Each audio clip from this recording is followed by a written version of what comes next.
Hi everyone, I welcome you all to my YouTube channel. So, it's the first video of the year 2023, and with that, I wish you all a very happy new year. So, may this new year brings a lot of joy, happiness, and good health to you. So, today, as you can see, the topic for study is dash versus hyphen. In the last video, we discussed some commonly used punctuation marks. As I told earlier, punctuation marks are a very critical element when it comes to communication, be it written communication or oral communication.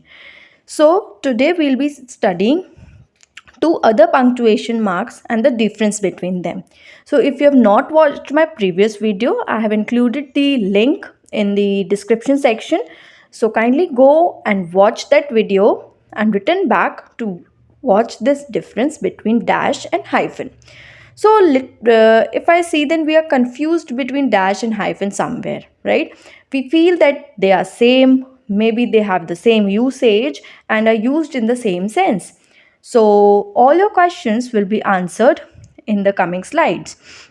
So without further ado, let's continue with our subject. Now, let's understand what dash and hyphen are, right?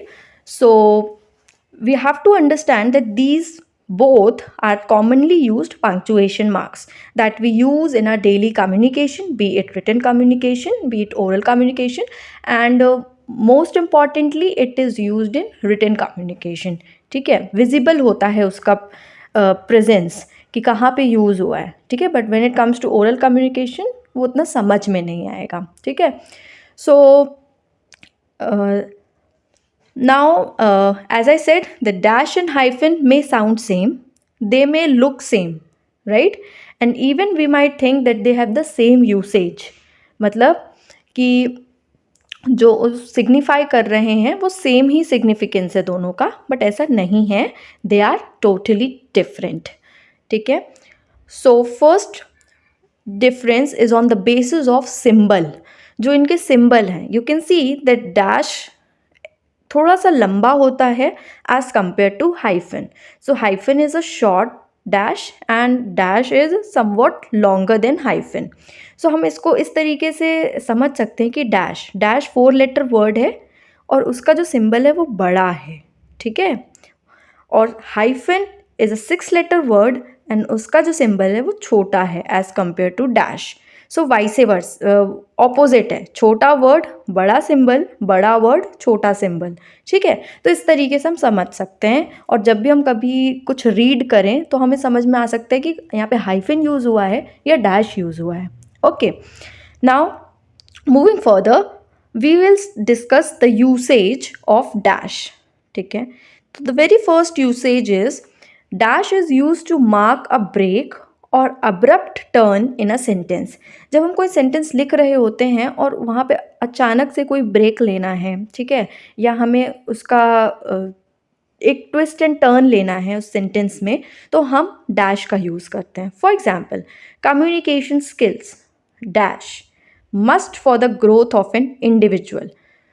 ठीक है, तो communication skills को और elaborate करने और समझाने के लिए, एक्सप्लेन करने के लिए हमने यहाँ पे डैश का यूज़ किया. ठीक है, ऐसे काफ़ी सारे एग्जाम्पल्स मिलेंगे while you read different articles, journals, books. तो उसको आप थोड़ा सा रिकॉग्नाइज करके एंड थोड़ा सा दिमाग में कॉन्शियसली पढ़ोगे तो आपको ये दिखेगा. ठीक है, coming to the second usage of dash, it is use to resume a scattered subject. ठीक है, रिज्यूम अ स्कैटर्ड सब्जेक्ट मतलब बहुत सारी चीज़ें हैं और उनको एक पॉइंट पे लेके आ जाना. ठीक है, फॉर एग्जाम्पल यहाँ पे समझ में आएगा, डायरी, पेन, कैलेंडर, ये आपस में क्या है, अलग अलग चीज़ें, स्कैटर्ड ऑब्जेक्ट्स हैं, स्कैटर्ड सब्जेक्ट्स हैं, sorry. So all good options for new year gifts. ठीक है, तो ये सब कुछ अलग अलग था, डायरी, पेन, कैलेंडर. आप ऐसे ही बोलोगे तो आपको समझ नहीं आएगा कि चल क्या रहा है ना. बट अगर हमने जैसे ये ऐड किया all good options for new year gifts, तो ये समझ में आ गया कि तीनों एक अच्छे ऑप्शंस हैं to gift someone on the occasion of a new year.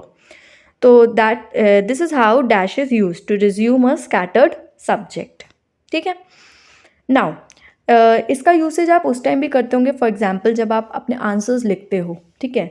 So there are following ways in which we can write an article, write an editorial, और फिर उसमें डैश करके फिर हम पॉइंट्स में लिखते हैं, है ना. सो this is how it can be used. Okay, moving on to hyphen. So hyphen के यूसेजेस हम पढ़ेंगे और इसको डिफरेंस को नोट करिएगा, ठीक है. तो पहला यूसेज है, it is use to combine a word with a prefix.